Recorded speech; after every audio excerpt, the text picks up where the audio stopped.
Herkese salamlar, kanalıma videoma hoş geldiniz. Bugün yeni bir videoda karşınızdayım. Video çekiyorsanız kanalıma destek olmak için abone olabilirsiniz. Videomu beğendiyse like atabilirsiniz. Hem dostlar Telegram kanalımın servisini gözlerim. Burada seninle kripto valutalar hakkında məlumatlar, alış satış səviyyələri haqqında şəxsi analizlərimi və s. paylaşacağım. Həmçinin müzakirə qrupunda da onları müzakirə edirik. Linki şərhdə olacaq. Hər birisi gözləyirəm. Gəlin video keçib. Bugünkü videoda dostlar sizlərlə bərabər ABŞ səhm bazarında potansiyalı böyük olan iki səhmdən danışacağım dostlar. Nə mənada böyük olan? Deməli bu iki səhm hal-hazırdakı gələcək hesabatlarına görə qiymətləri çox ucuzdur və bu bazar tempi ilə və bu müsbət hesabat tempi ilə hal-hazırdakı qiymətlərdən qat-qat artıq dəyərə çata biləcək potensialı malikdirlər. Dediklərim heç bir yatırım tövsiyəsi deyildir. Sadəcə olaraq şəxsi analizlərimin nəticəsidir. Birinci səhmimiz çox uzatmadan başlayaq. Ondas şirkətidir. Ondas şirkəti əsasən drone istehsalı, həm müdafiə sənayesində, həm də elektronik texnologiya sektorunda istehsalla fəaliyyət göstərən şirkətlərdəndir. Dəyəri 7 dollar 49 sentdir. Hal-hazırda bazarda 522 milyon səhmi var. Açıq bunun çox olmasının səbəbi odur ki, bu şirkət öz səhmləri ilə müxtəlif şirkətləri alıb və həm müdafiə sənayesi, həm buradan da göründüyü kimi telekommunikasiya sənayesində müəyyən istehsal yönümlü fəaliyyətlərlə məşğuldur. Məsələn, buradan da görə bilərik networkdə və deməli robotik sistemlər, yəni avtomatik sistemlər satışı. Yəni bunlara drone da aiddir, bunlara müəyyən telekommunikasiya cihazları da aiddir. Bunlara müəyyən network cihazlar, network və telekommunikasiya ilə demək olar eyni şeydir.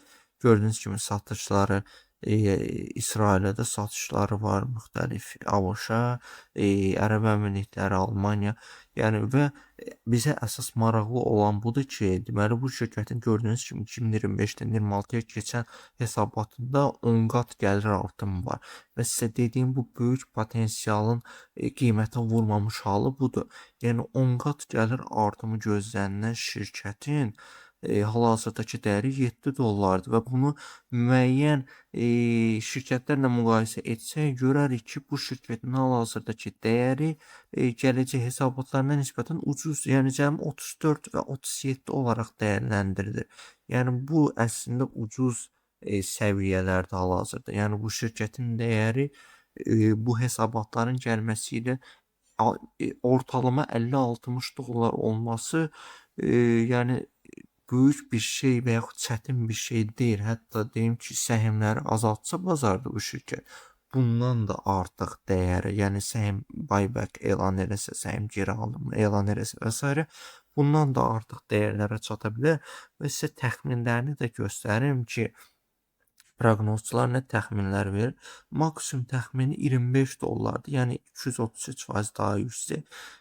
Ortalama isə 3 qat daha yüksək deməli qiymət artımı və gördüyünüz kimi gəlirləri, yəni 2028-də 1 milyard dolları keçəcək gəlir temp 2029-da 2 milyard dollara yaxınlaşacaq və birinci rüb hesabatında gözlənilən 2 qatı daha çox gəlir qazanıb. Yəni bu möhtəşəm nəticə. Belə, keçək ikinci şirkətimizə. İkinci şirkət çoxumuza tanışdır. SpaceX şirkətidir, Elon Musk'ın şirkətidir. Hal-hazırdakı dəyəri 108 dollardır. Mən bunu qrupda demişdim ki, bu şirkətə real alış səviyyəsi 70-100 dollar arasıdır. Lakin 120 dollardan bir yoxlama alışı etmək ola bilər deyə bir paylaşım etmişdim. Və hal-hazırdakı qiymətdən də hardasa müəyyən ortalama yenidən bir alış etmək mümkündür. Bunun səbəbini paylaşım sizdən niyə mümkündür? Gəlin proqnoz dərəcələndirmələrindən baxaq. Bunu real gəlirlərlə müqayisə edək. Gördüyünüz kimi hədəfləri heç alıb başına gedir. Yəni 800 dollar belə hədəfi var.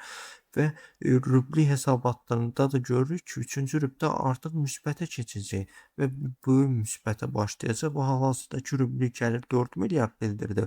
2-ci rübdə 6, 3-cü rübdə isə bunun 2 qatı daha çox. Yəni bu da təbii olaraq möhtəşəm nəticədir və hal-hazırdakı bazarda görünür ki, o qədər də çox səhmi yoxdur və cəmi 600 milyon səhmi var və dəyəri $100. Ucuzdur, $108. Yəni hardasa ortalama alışlara başlamaq olar. Yatırım tövsiyəsi deyil dediklərim heç biri. Lakin bu da yəni illik hesabatlarını vermir bizə, amma həqiqətən də illik gəlir tempi SpaceX-a da möhtəşəm dərəcədə yüksək olacaq. Yəni mən dərin keçmiş gəlirlərini əsasən bunları analiz etmişəm və hal-hazırda bu nəticəyə gəlirəm ki, indiki qiymətlər alış üçün, ortalama alış üçün potensial qiymətlərdir.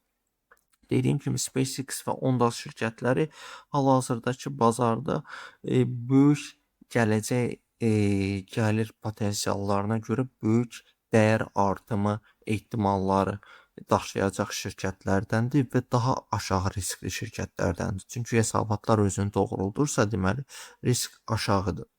Belə dostlar, bugünkü video bu qədər. Dediklərim heç bir yatırım tövsiyəsi deyildi. Sadəcə şəxsi analizlərim idi. Ümid edirəm maraqlı oldu. Sağ olun, salamat qalın. Gələcək videolarda görüşərik.